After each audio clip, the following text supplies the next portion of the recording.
Good morning, हाय, hello, नमस्ते. कसे आहात सगळे? मला माहिती आहे तुम्ही सगळेजण मजेत आहात.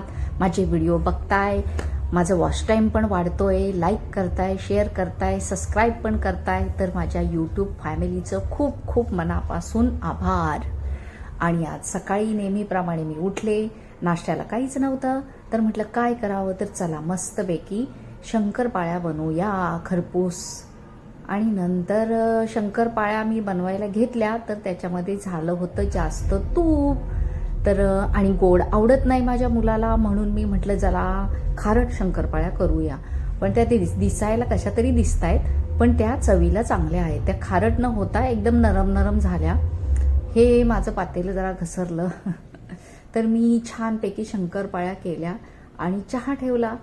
चहा आणि शंकरपाळ्या मी खाल्ल्या आणि म्हटलं चला राजला पण ह्या शंकरपाळ्या आणि चहा द्यावा. तर आज राज थोडासा लेट उठला, रोजच लेट उठतो तो. मी पण लेट उठले आज. कचरा घरातच राहिला. सकाळी बेल वाजवली कचऱ्यावाल्यानी, पण मी काय उठले नाही, त्यामुळे माझा कचरा पण आज तुंबून राहिलाय. पण जाऊ दे, मी प्लास्टिकच्या पिशवीमध्ये रॅप करून तो ठेवलाय. तर काय सांगायचं होतं, चहा आणि शंकरपाळ्या मी खाल्ल्या, राजनी खाल्ल्या. राजला आवडल्या नाही, त्यामुळे राज म्हटला डायरेक्ट आता मला मम्मी जेवणच दे.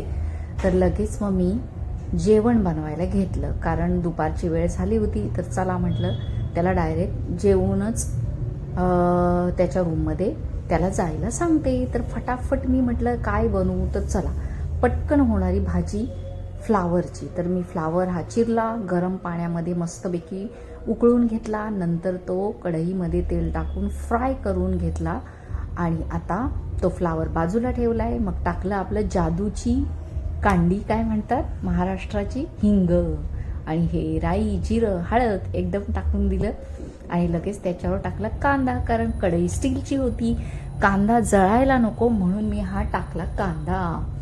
आणि कांदा, लसूण आणि टोमॅटो एकदम टाकून दिलं कढईमध्ये, कारण ना कढई खूपच तापलेली आणि ते मसाला माझा जळायला नको.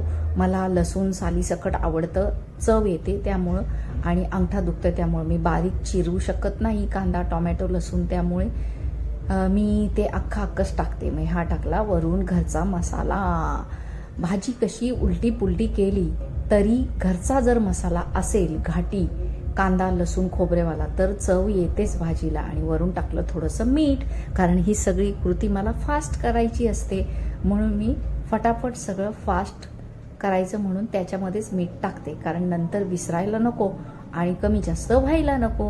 म्हणून हा मसाला मी मस्तपैकी फ्राय करून घेत आहे.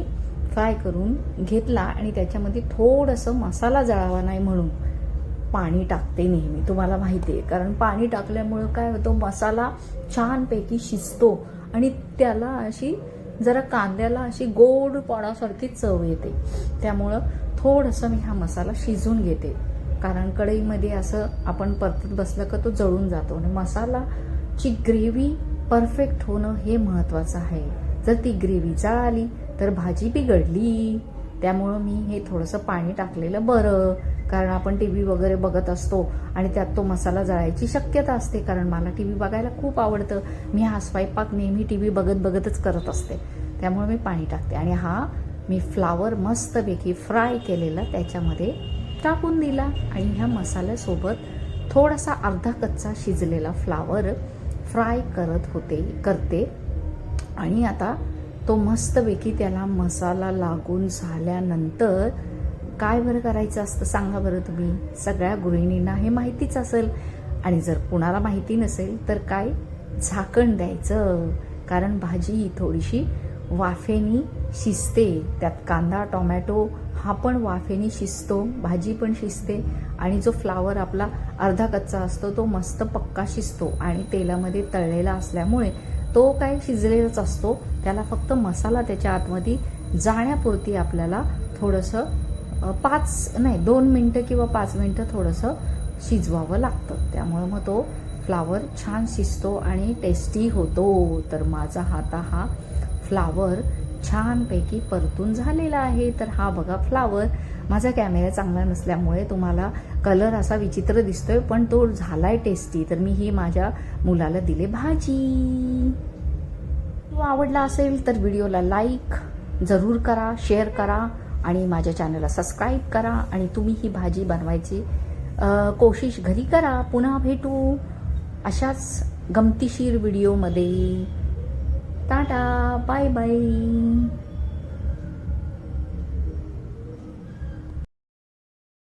कमेंट नक्की करा तुम्ही काय बनवलं ते पण सांगा आणि चॅनलला जरूर सबस्क्राईब करा.